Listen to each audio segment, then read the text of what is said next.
அதிமுகவின் முன்னாள் அமைச்சர் ஜெயக்குமார் இணைந்திருக்கிறார். பேசலாம். வணக்கம் சார்.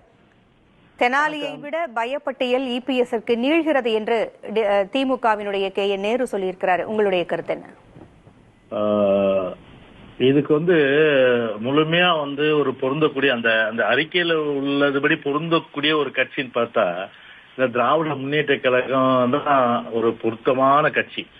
ஏன்னா கடந்த கால வரலாறு பார்க்கணும். அதாவது பிஜேபியோட 5 வருடம் முழுமையான அளவுக்கு அந்த ஆட்சியுடைய அந்த சுவையை முழுமையா அனுபவிச்சுட்டு அதன் பிறகு பிஜேபி கழட்டி விட்டாங்க.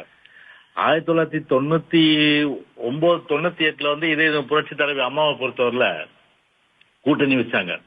ஆனா காவிரி நதி நீர் பிரச்சனைக்கு ஒரு 205 டிஎம்சி தண்ணீர்னு சொல்லி நம்முடைய உரிமை என்ற அந்த ஒரு அடிப்படையை கொண்டு மத்திய அரசு செவி சாய்க்காத ஒரு சூழ்நிலையில அதை அம்மா அது பிஜேபிக்கு தருகின்ற ஆதரவு வாபஸ் வாங்கி அன்னைக்கு வாஜ்பாய் கவர்மெண்ட் டாப்ல ஆச்சு. அதுக்கு முன்னாடி பிஜேபி பொறுத்தவரை திரு கருணாநிதி அன்னைக்கு ஒரு மதவாத சக்தி பாஜக பொறுத்தவரை எந்த காலத்துல அதோட கூட்டணி இல்லைன்னு சொல்லிட்டு 3 மாதமா சொல்லிட்டு அன்னைக்கு நாங்க வெளியேறணும்னா 99ஆம் வருஷம் கூட்டணி வச்சு அன்னைக்கு எம்பிக்கள் நிறைய அன்னைக்கு ஆட்சி சுகத்தை 5 வருஷம் முழுமையா அனுபவிச்சது திராவிட முன்னேற்ற கழகம்.